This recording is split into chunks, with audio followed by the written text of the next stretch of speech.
Hey there, good afternoon, everyone. I'm Nate Houghton, co-founder of Incendium. Welcome to our Growth Accelerator for February 20th. Here with Nathan Ohler from Nuooly. Nathan, I'm here. I'm actually in a law office in Philadelphia in honor of Nuooly. I figured Nice. That's perfect. Yeah. live from here. You can do the walk down the hall analogy that you like. Yes, I love that. Yeah. I'm broadcasting your live. But thanks for joining us. Really appreciate it. Obviously, I know a lot about Nuooly and what you do, but if you don't mind giving a little background on yourself and the company, and then we can dive in.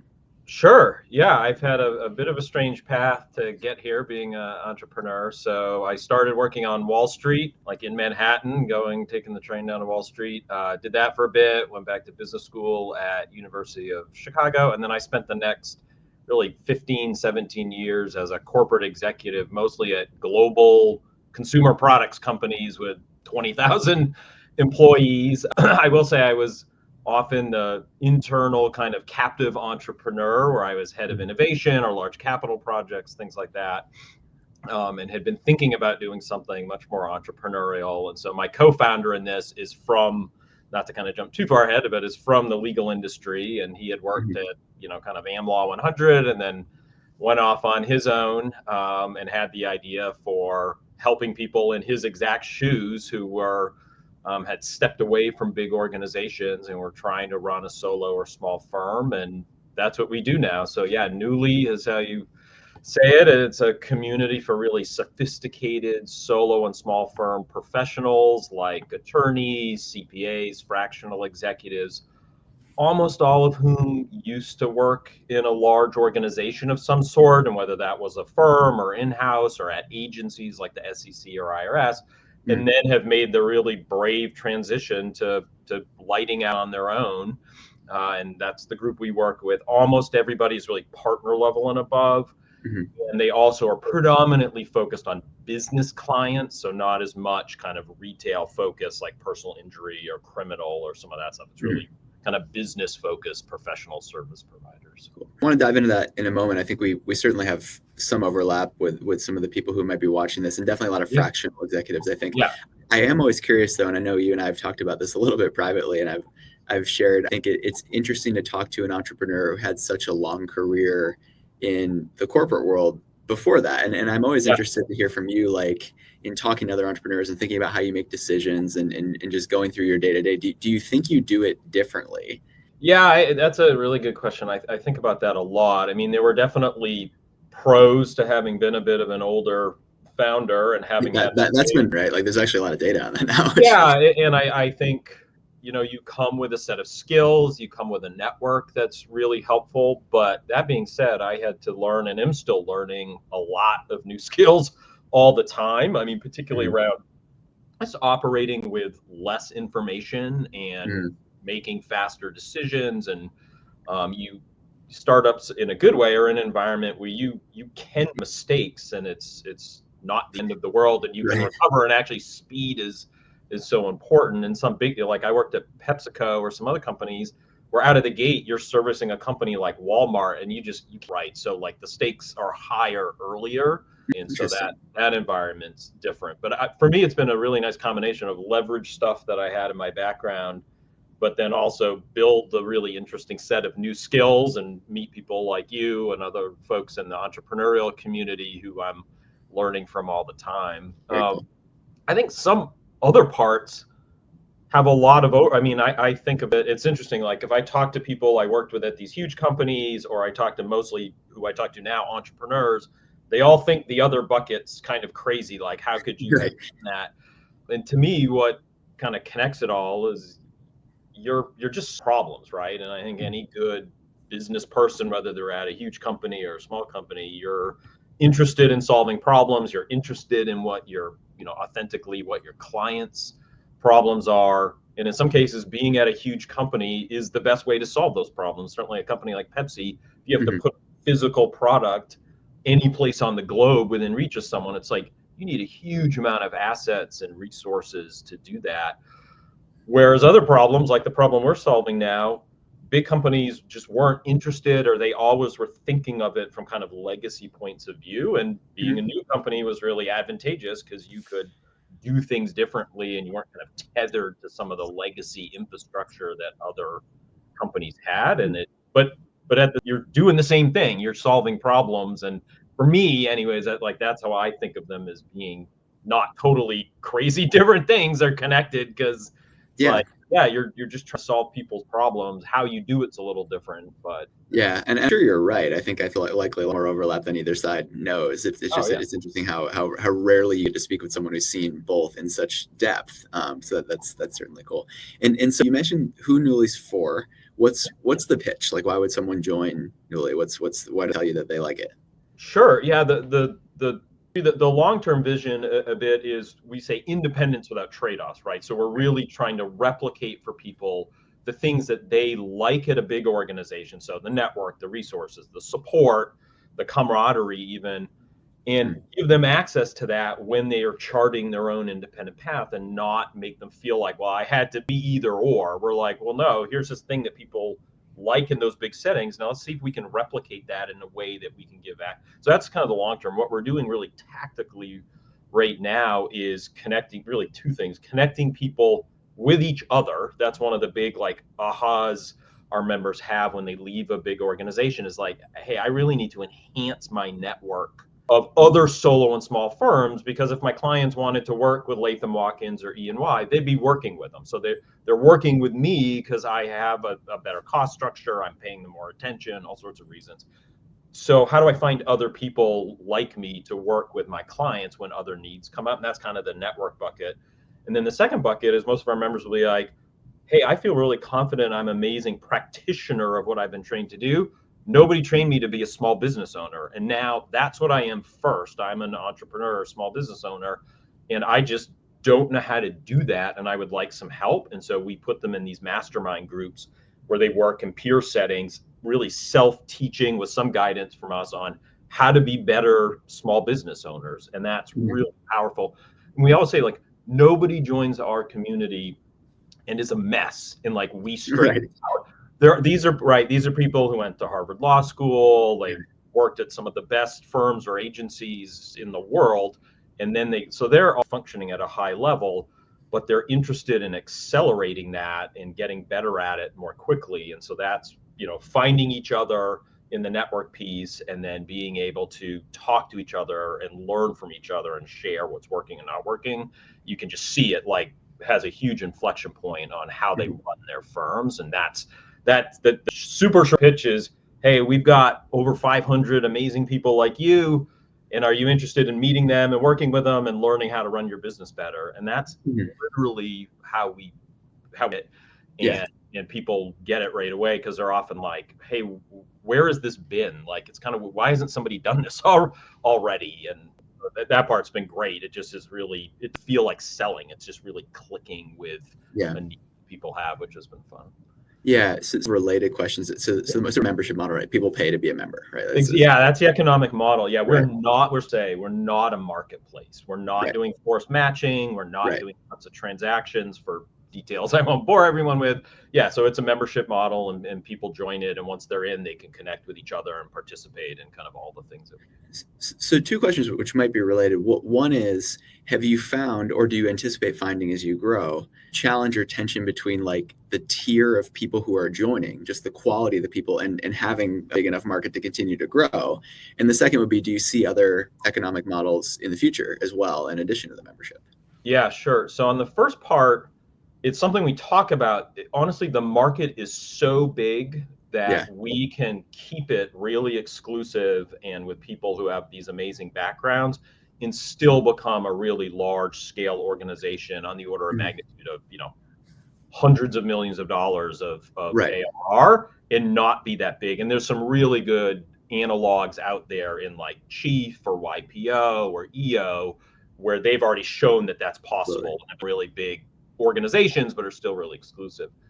Yeah, economic model wise, the thing that's kind of happening organically that we see is um, continue kind of sub specialization. So there's these, Yeah. general membership, and we're already seeing some people are asking for special things that not everybody wants, but it's still enough. So we Mm. think there'll be kind of eventually some tiering, like most you would for most places.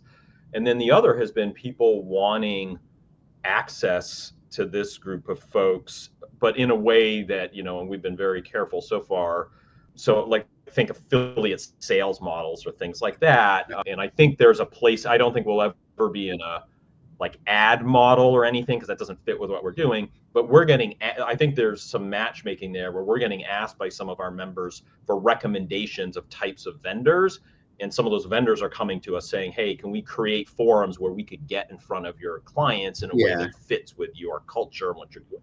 And so we haven't monetized that way at all to this point, but I think we will road. And a lot of those other analogs I referenced, they also monetize that way. So again, there's some models out there of how to do that without making your membership feel like we want them to always feel like they're the clients and the members, not the product, right? Like as people often feel now on LinkedIn is like, hey, when did that cross over and I started becoming the thing that they were selling? And it's like, we don't want our members to ever feel that way.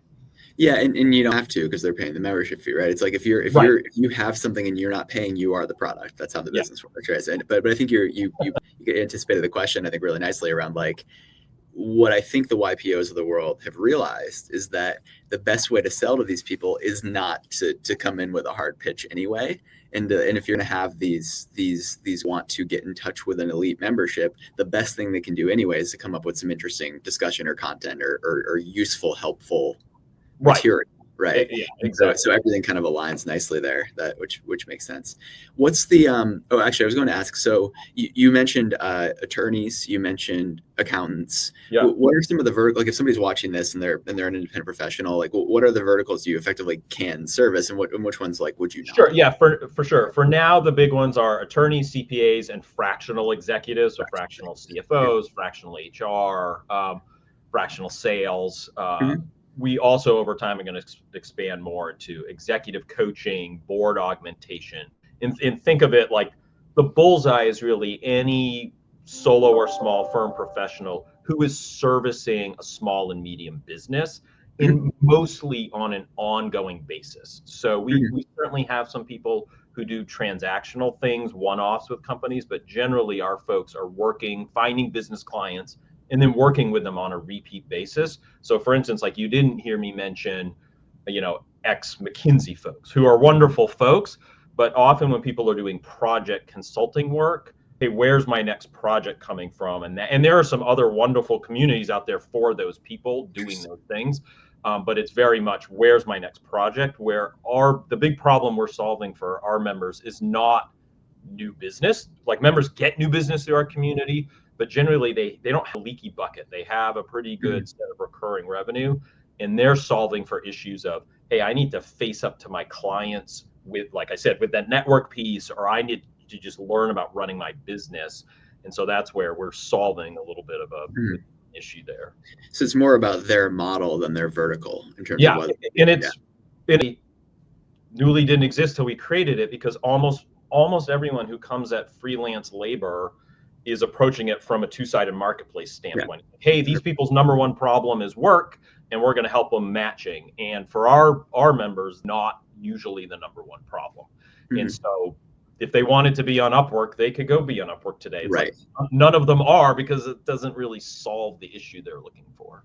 If you have a meeting and you kind of pitch Nuooly to someone and they're a good fit and they don't join, what are the reasons they wouldn't? Like what do they typically say? Are there any particulars that come up a lot? One would be like in a fit bucket. So like if they are at a small firm, a 3 or 4 person firm, but they're not the decision maker, then they might still like the network part of what we're doing, but the masterminds aren't as compelling for them, because they're like, well, I'm not accountable for those. I'm not accountable for finding new business.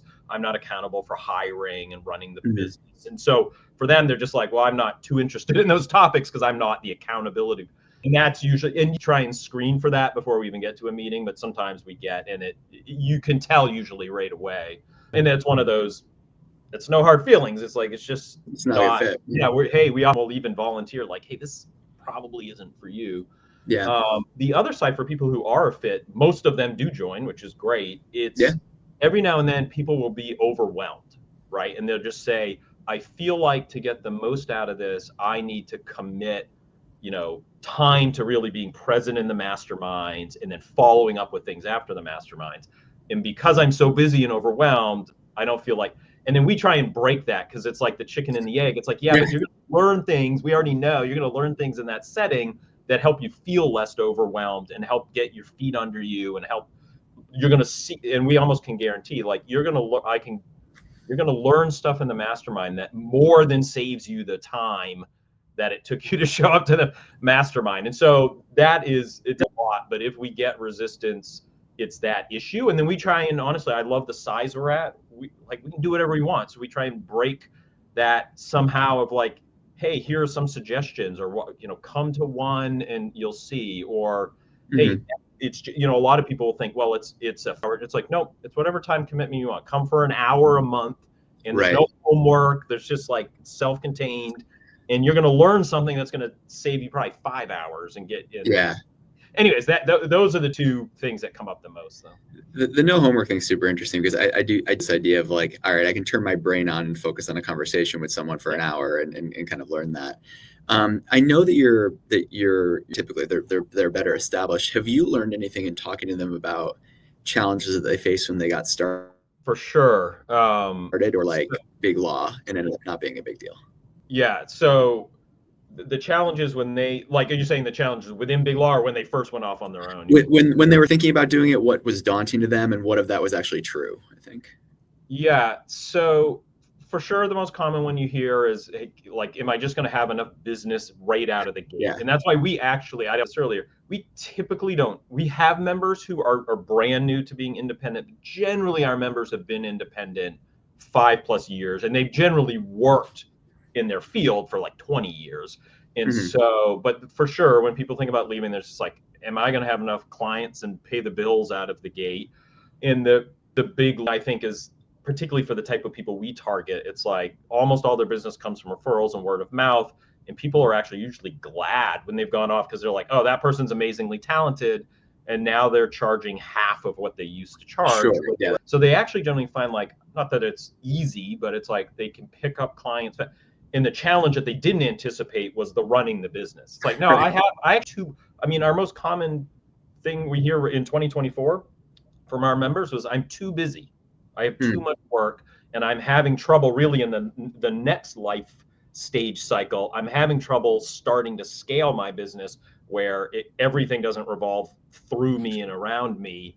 And they didn't anticipate that. And that's why the masterminds are so powerful, because then they can hear from people who are going through that or went through it.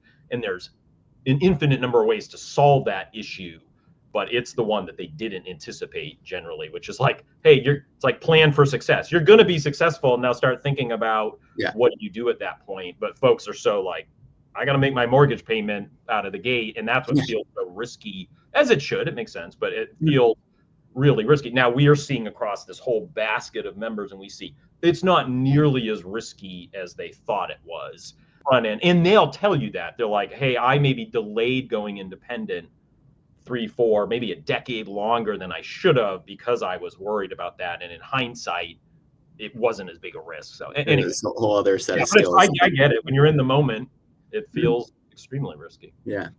So last 5-6 minutes here, obviously curious to talk about your marketing and your growth, because you had more success, I think, doing outbound than almost anyone I've talked to before we ever spoke. I think you guys actually had a very well-structured system. Part of it, I think you targeted really well. Like you knew exactly who to reach out to and you're able to find them. But maybe you could tell people a little bit about, I'm sure the first few were kind of word of mouth, and then how you built on that and what went from there.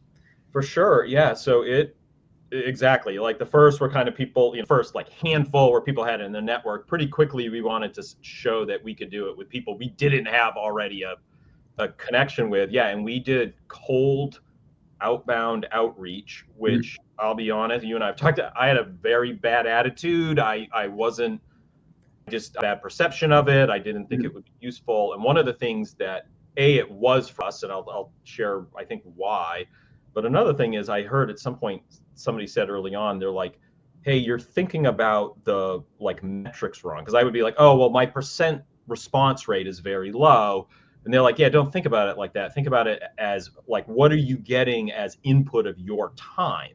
And I was like, oh yeah, for that amount of time, we're getting all these meetings and these amazing. And someone's like, yeah, who cares what the percentages are? Because as a startup, it's like the metric is your time as a founder. And they're like, if you can commit a little bit of time to get these amazing results, they're like, that can be a really great tool. And then for us, people they didn't just feel this way, it was true. Like, we found them in the sea of all, I mean, there are, 700,000 independent lawyers in the United States, Hmm. and very few of them meet our criteria.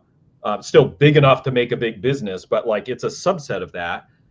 And we found those people, and we did, like you said, we did a bunch of front end vetting, but we didn't just blast everyone in the world. We found people who, and it was a real invite only model, and we reached out to people pre vetted already.